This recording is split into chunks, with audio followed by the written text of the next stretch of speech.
Hello everyone guys, अगर तुम यार इंग्लिश सीखना चाहते हो तो यार सबसे बड़ा बैरियर आता है यार तुम्हारी थिंकिंग कि तुम यार सोचते कैसे हो।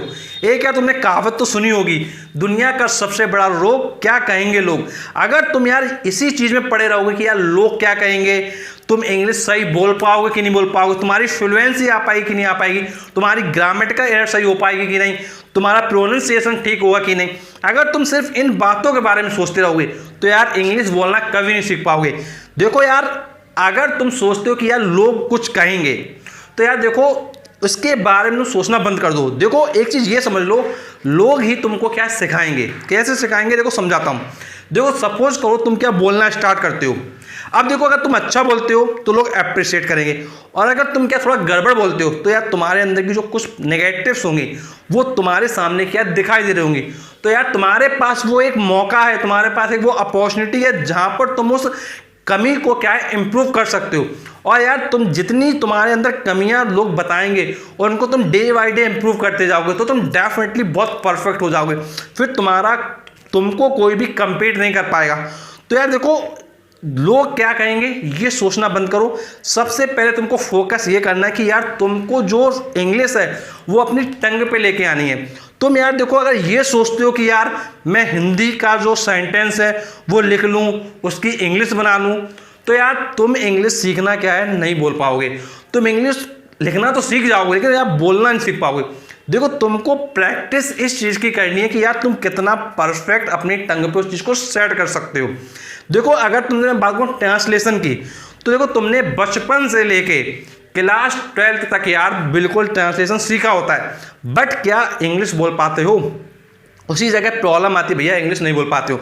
लेकिन इस जगह तुम एक चीज ये नोटिस करो, अगर ध्यान से सोचो, तुम अगर कुछ बोर्ड्स को कंपेयर करो, देखो तुम कंपेयर करो पहले यूपी बोर्ड को, सीबीएसई बोर्ड को, आईएससी बोर्ड को, तो यार तुम इन स्टूडेंट्स में थोड़ा डिफरेंस ये पाओगे कि जो यूपी बोर्ड का बच्चा होगा उसके अंदर बिल्कुल भी फ्लुएंसी नहीं होती इंग्लिश में।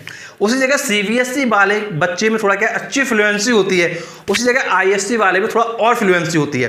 तो यार ऐसा डिफरेंस क्यों है, ऐसा क्या यार हो जाता है कि यार उनमें ऐसा डिफरेंस क्रिएट हो जाता है। तो यार अगर तुम एक चीज देखोगे तो तुमको मैं बताता हूँ, देखो क्या डिफरेंस क्रिएट हो जाता है। देखो जो यूपी बोर्ड का बच्चा होता है वो हमेशा क्या यार हिंदी सीख रहा होता है, या कोई भी ऐसा बोर्ड जिसमें क्या हिंदी चलती हो या उनकी कोई लोकल लैंग्वेज चलती है, तो वो क्या है उस लोकल लैंग्वेज में क्या सीख रहा होता है, और वही लोकल लैंग्वेज की उसको क्या हैबिट पड़ी होती है, वो सारी चीज उसकी टंग पे सेट होती हैं, वो बिना सोचे क्या बोल लेता है। लेकिन जब बात आती है तुम्हारी इंग्लिश की, उसने कभी उस चीज की प्रैक्टिस ही नहीं किया है। जब यार प्रैक्टिस ही नहीं किया है, कभी बोला ही नहीं है, तो यार कोई भी तुम नई लैंग्वेज जब बोलना चाहोगे तो नहीं बोल पाओगे जब तक तुमने उसकी प्रैक्टिस नहीं करी होगी या तुमने उसको कभी बोला नहीं होगा। तो यार देखो, बोलने से ही बोलना आएगा, अगर बोलोगे ही नहीं तब तक बोलना नहीं आएगा। अगर यार तुमसे बात को एक सिंपल सी, अगर अंग्रेज को कहते हैं तू यार इंग्लिश बोल के दिखा, अगर अंग्रेज को कहते हैं तू इंग्लिश बोल के दिखा, तो यार वो बोल के दिखा देगा। लेकिन उससे कहते हैं तू हिंदी बोल के दिखा, तो वो क्या लड़खड़ाने लगेगा, वो भी वैसे ही करेगा जैसे तुम इंग्लिश सीखने में कर रहे होते हो। उसका रीजन क्या है, उसका रीजन है बिकॉज वो हैबिचुअल नहीं है हिंदी के लिए, वो हैबिचुअल नहीं है हिंदी के लिए अंग्रेजी, इसलिए वो हिंदी नहीं बोल पा रहा है। वो हैबिचुअल है अंग्रेजी के लिए, वो इसलिए अंग्रेजी बोल पा रहा है। इसी तरीके से तुम हैबिचुअल हो हिंदी के लिए, तुम हिंदी इसलिए बोल पा रहे हो अच्छे से, तुम हैबिचुअल नहीं हो अंग्रेजी के लिए इसलिए तुम अंग्रेजी नहीं बोल पा रहे हो। तो यार अगर तुमको इंग्लिश बोलना है तो डेफिनेटली तुमको हैबिचुअल होना पड़ेगा। और वही चीज होती है, यूपी बोर्ड वाला हिंदी के लिए हैबिचुअल इसलिए वो हिंदी अच्छी बोल पाता है, लेकिन जो सीबीएसई बोर्ड वाला होता है उसको यार स्टार्टिंग से ही इंग्लिश का जो कम्युनिकेशन होता है वो करवाया जाता है। जब वो क्लास में एंट्री लेता है तो यार वो बोलता है गुड मॉर्निंग मैम, जब वो क्लास को छोड़ता है तब फिर से बोलता है। तो यार पूरा जो एक्टिविटी होता है उनके स्कूल का वो इंग्लिश में होता है, तो यार डेफिनेटली वो क्या सीख रहा होता है।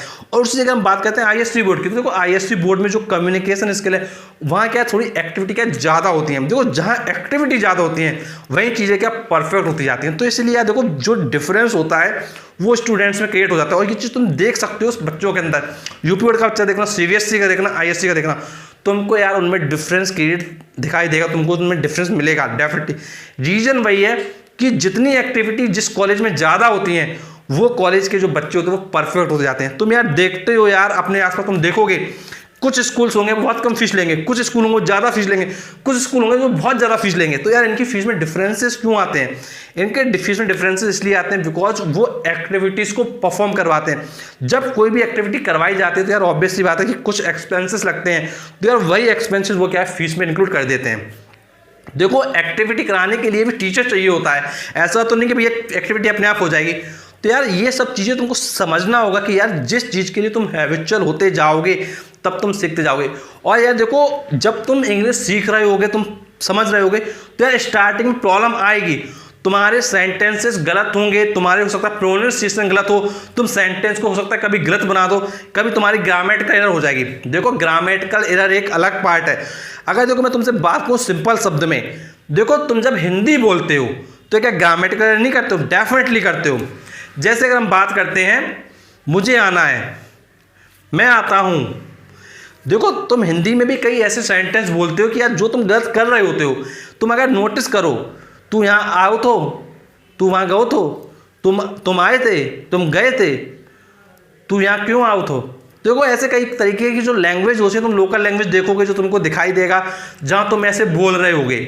तो यार देखो जब तुम लैंग्वेज, जब तुम रीजन चेंज करते हो, जैसे तुमको मैं समझाता हूँ, जैसे अगर तुमसे मैं बात करूँ तो झारखंड की, तो झारखंड में लोग बोलते हैं तू यहाँ क्या करने आया है, तू यहाँ क्या करने आया है। तुम हरियाणा में जाओ तो वहाँ पे कुछ अलग तरीके से बोलेंगे, तुम पंजाब में जाओ तुम वहाँ कुछ अलग तरीके से बोलेंगे। मतलब जैसे ही तुम क्या स्टेट बदलते हो तो यार स्टेट की जो लैंग्वेजेस होती है वो थोड़ा क्या बदलती हैं, तो क्या उनके लिए इंग्लिश चेंज होगी? देखो यार सेंस से इंग्लिश बनती है, जो इंग्लिश स्पोकन होता है वो सेंस से बनता है। जैसे मैं तुमको एग्जाम्पल समझाता हूँ। जैसे देखो हमारे यहाँ क्या होता है, अगर बेटा है तो उसको हम क्या कहते हैं, छोरा भी कह देते हैं, लाल भी कह देते हैं। लेकिन अगर हम अंग्रेज की बात करें, अगर वो अंग्रेज सर्च करे लाल की स्पेलिंग क्या होती है, लाल की मीनिंग क्या होती है, लाल की वर्ड मीनिंग क्या होती है, तो क्या उसको मिलेगी डिक्शनरी में? क्या उसको मिलेगी डिक्शनरी में? नहीं मिलेगी भैया। क्या छोरा की मीनिंग मिलेगी उसको? नहीं मिलेगी। तो जब यार उसको मिलेगी तो क्या वो वर्ड होते नहीं है? होते हैं ना। तो यार देखो सेंस के अकॉर्डिंग चलता है। देखो तुम लड़का बोलते हो, तुम पुत्र बोलते हो, तुम बेटा बोलते हो, तुम लाल बोलते हो, तुम छोरा बोलते हो, तो यार चीज़ तो एक ही है ना, लेकिन तरीके अलग अलग है ना बोलने के। तो यार इन सब का लेकिन हम बात करें मीनिंग तो एक ही होगा ना। तो यार इसी तरीके से तुमको क्या करना है, तुमको जब इंग्लिश सीख रहे हो तो तुमको सेंस पर जाना है कि भैया बात क्या है। तुमको इस पर नहीं जाना है कि भैया कि हमको यही बोलना है, इसकी यही बनेगी इंग्लिश। तो देखो इस पर नहीं जाना, तुमको उसके सेंस पे जाओगे। देखो सेंस के अकॉर्डिंग करोगे तो तुम डेफिनेटली क्या है बना ले जाओगे। अब जैसे फॉर एग्जाम्पल तुमसे मैं बात कर लेता हूँ, जैसे मैं चाय पीना चाहता हूँ, मैं चाय पीना चाहता हूँ, क्या बोलते हैं हम लोग, मैं चाय पीना चाहते हूँ। तो देखो हम क्या बोलते हैं, I want to take tea, बोलते हैं I want to take tea. लेकिन यार इसको हम दूसरी तरीके से ही बोल सकते हैं हिंदी में, मुझे चाय पीना है, मुझे चाय पीना है। देखो इंग्लिश के अकॉर्डिंग अगर देखो हम बनाएं, मुझे चाय पीना है की अलग बनेगी और मैं चाय पीना चाहता हूँ उसकी अलग बनेगी। लेकिन देखो दोनों के एक तरीके से सेंस देखें अप्रोक्सीमेटली सेम है। मुझे चाय पीना है या मैं चाय पीना चाहता हूँ अप्रोक्सीमेटली सेम है। तो यार तुम ऐसी सिचुएशन में कोई भी एक सेंटेंस बना सकते हो, कोई दिक्कत की बात नहीं है। बस इसलिए मैं तुमसे कहा कि यार इसका मीनिंग ये नहीं है कि भाई तुमको मुझे चाय पीना ही का बनाना है या मैं चाय पीना चाहता हूँ कहीं बनाना है। देखो सेंस के अकॉर्डिंग चलोगे तो यार तुम एक कोई भी इंग्लिश बना दोगे तब भी तुम्हारी क्या है करेक्ट होगा, तुमने सही बोला होगा। इसलिए तुम देखोगे कि यार देखो जो बच्चे बोल रहे होते हैं इंग्लिश, जो बच्चे इंग्लिश बोल रहे होते हैं उनमें तुम ये डिफरेंस पाओगे कि यार देखो जो टीचर सिखा रहा होता है वो जरूरी नहीं वो वैसे ही बोल रहा हो, वो कुछ वर्ड्स को क्या चेंज कर देता है। वो चेंज कैसे कर लेता है, बिकॉज वो समझ चुका होता है कि यार मीनिंग करेक्ट हो, बस मीनिंग करेक्ट हो, बाकी सब इंग्लिश सही है। देखो लैंग्वेज का क्या मतलब होता है ये समझ लो। लैंग्वेज का मतलब होता है जो तुम बोल रहे हो सामने वाला अगर समझ रहा है, दैट मीन्स तुमने वो चीज़ वो लैंग्वेज को बोल लिया। अगर सामने वाला तुम्हारी बात को नहीं समझ पा रहा है, दैट मीन्स तुम अपनी बात को सही तरीके से एक्सप्लेन नहीं कर पा रहे हो। और देखो यही चीज़ हिंदी में होती है, हम लोग बहुत बार हिंदी में मिस्टेक करते हैं, ग्रामेटिकल एरर होती हैं, वर्ड को सही तरीके से नहीं बोलते, लेकिन सामने वाला समझ लेता है ना, सामने वाला समझ लेता है ना। तो बस वही चीज़ है। तो बस इसी बेसिस पर तुमको क्या है इंग्लिश को बोलना स्टार्ट करना है। ये सोचना दिमाग से निकाल दो भैया ग्रामेटिकल एरर होगी, ग्रामेटिकल एरर को हम इंप्रूव कर लेंगे, हम डे बाई डे इंप्रूव कर लेंगे। बट एटलीस्ट अगर तुमने बोलना नहीं सीखा, तुमने अपनी टंग पे चीज़ों को सेट करना सीखा, तुमने स्टार्ट नहीं किया तो कभी नहीं बोल पाओगे। लोग तुम देखोगे कि यार लोग 3-3 साल से, 4-4 साल से, 5-5 साल से ये सोचते हैं यार मैं इंग्लिश बोलूंगा, आज बोलूंगा, कल बोलूंगा, परसों बोलूंगा, नरसों बोलूंगा, 1 साल बाद बोलूंगा, 6 महीने बाद तो वेट कर लेता हूँ। लेकिन यार उनकी सिचुएशन वही रहती है। क्यों वही रहती है? बिकॉज उन्होंने स्टार्टिंग का कोई स्टेप ही नहीं लिया। उन्होंने सोचा यार मैं कर लूंगा, बस डिले करते गए और वो डिले होता जाता है। वो कभी, क्योंकि देखो यार कोई भी इंसान है उसके पास देखो टाइम उतना ही होता है। कुछ लोग कहते हैं यार मेरे पास अभी टाइम नहीं है, बाद में मिल जाएगा। मैं तुमसे चैलेंज कर रहा हूँ यार, तुमको बाद में भी टाइम नहीं मिलेगा। बाद में टाइम क्यों नहीं मिलेगा? बिकॉज यार बाद में भी कुछ ना कुछ सिचुएशन तुम्हारे सामने आ जाएगी ऐसी जिसकी वजह से तुमको टाइम नहीं मिलेगा।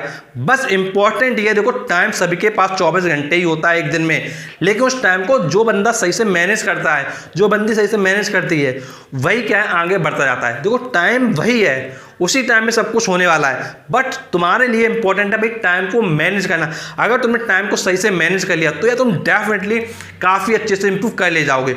और हर चीज़ के टाइम मैनेजमेंट बहुत ज़्यादा इंपॉर्टेंट रोल प्ले करता है। तो यार देखो जितना भी तुम्हारे पास टाइम है, जैसा भी टाइम है, उससे तुम सीखो। अगर तुम चैनल पे जाओगे, तुम देखोगे प्लेलिस्ट में जाके, तो तुमको लॉन्ग वीडियोस की प्लेलिस्ट अलग मिलेगी, तुमको शॉर्ट वीडियोस की प्लेलिस्ट अलग मिलेगी, तुमको ग्रुप डिस्कशन की प्लेलिस्ट अलग मिलेगी, तुमको पर्सनल इंटरव्यू की प्लेलिस्ट अलग मिलेगी।